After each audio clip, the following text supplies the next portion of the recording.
prevent a market like this from being a preview to coming attractions and still have time to save the country. I'll do what I can, my fair citizens, because looking out for you and your money, well, that's what I do.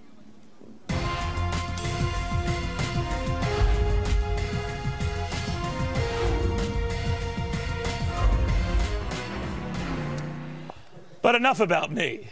Back to me. Because contrary to what you might have heard, this election is big, but this end-of-year cash crunch we're looking at in the nation's capital that no one is talking about, well, that's bigger.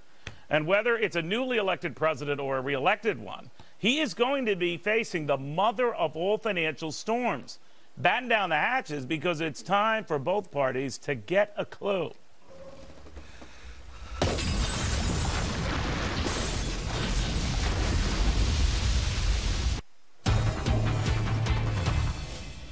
Holy ship. Welcome, everybody. I'm Neil Cavuto, and I don't know whether you call it a cliff or a chasm. Let's just say it should be giving you spasms. A year-ender that could take this whole economy under. When all the Bush tax cuts phase out and all those automatic spending cuts kick in, a 1-2 punch that even the most optimistic economists say will knock this recovery for a loop. Millions of Americans likely to lose their jobs. Millions of American families likely to face thousands of dollars more in taxes. That big, that sweeping, that scary. Never mind, the New York Times says this cliff might end up being more like a slope. Market watcher Craig Smith says this slope stuff is slop. Congress doesn't move fast on this. You can kiss this recovery, maybe this country, goodbye. You know, it's the story no one's talking about, Craig. I know you've mentioned in prior appearances, but we are staring at this abyss, and no one is even touching it. You know, Neil, what's amazing to me is this is the most predictable, avoidable financial crisis we've ever had in the history of this country.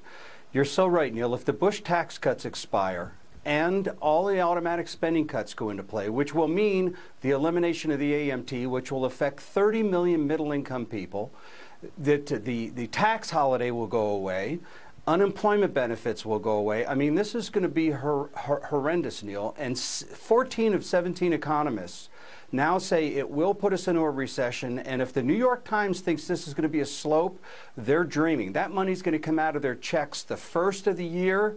We're going to see a slowdown. I suspect we're not only going to anticipate a recession, you're going to see a recession. And if you check with Honeywell or J.P. Morgan, everybody's saying it, Neil, and yet everybody's acting like it's they're all come together at the last minute. You know, I'm listening to Jamie Dimon at J.P. Morgan Chase, who's setting aside $200 million plus. That's a lot of money, Craig. You think about it, preparing for the possibility this government could go kablooey on December 31st. Now, what do you think happens to avoid that? The calmest kind of reaction I hear from congressmen and women on either aisle is that they get a 6-month extension. Cooler heads prevail into the new year, whether it's a President Romney or a re-elected President Obama. That's when they sort this out. But I think that's kind of whistling past the graveyard. I don't know if that's such a sure thing. Neil, I totally agree with you on this, and let me tell you why. If you read Bob Woodward's book called The Price of Politics, you will see that what went on to create some of this, you know, back in 2011 when we passed the budget control bill, you will see that there was no honest political move that both sides could take. Eric Cantor wanted Obamacare taken out of it. They wanted decoupling on the Bush tax cuts. It was foolish. They kicked the can down the road, Neil, and this time it can't be kicked down the road. Think about this. You've always heard that the Bush tax cuts favored the wealthy, right? Well, let me dispel that right now. If the tax cuts for the wealthy are done away with tomorrow, it'll raise between $678 billion and $800 billion over 10 years. Guess what? If you let them all expire, Neil, how about $3.7 trillion? And nobody wants to talk about the little 900-pound elephant in the room, and that is that they have created this mess. Now, there is a way to fix it, but will they put the politics to the side?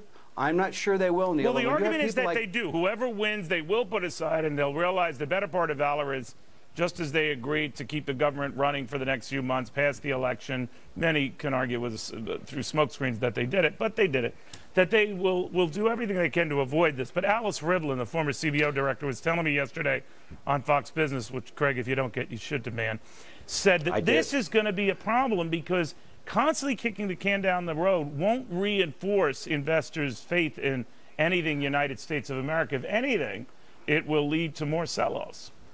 That's right. There you go, Neil. Let me show you why. 4 days after we passed the Budget Control Act of 2011, we had a downgrade by Moody's and S&P. That's right. Now we're talking about being put permanently on the negative watch.